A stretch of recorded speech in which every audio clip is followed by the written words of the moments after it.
In today's video, I'm going to teach you how to use Google Maps Street View on mobile.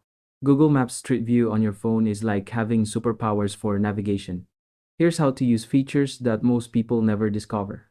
Google Maps Street View on mobile is incredibly powerful, but a lot of people don't know how to access all its features. Let me show you some tricks that'll change how you navigate. To get to Street View, open Google Maps and search for any location. Once you see the place on the map, look for the little Street View thumbnail in the bottom left corner, or long press on the location and select the Street View option from the pop-up. Here's a cool feature most people miss.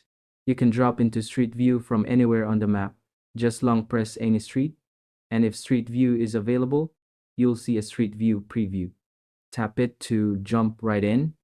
Once you're in Street View, you can navigate by swiping to look around or tapping the arrows on the street to move forward and backward.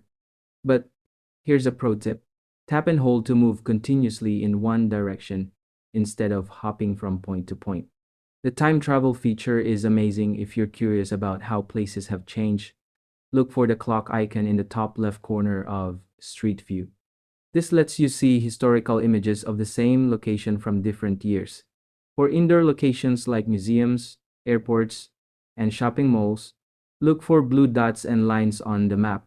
These indicate indoor Street View is available, which is perfect for navigating complex buildings. Secret tip: you can contribute your own Street View images using the Street View app. Just download it separately, and you can create 360-degree photos that get added to Google Maps. Pretty cool way to help your community. Thanks for watching.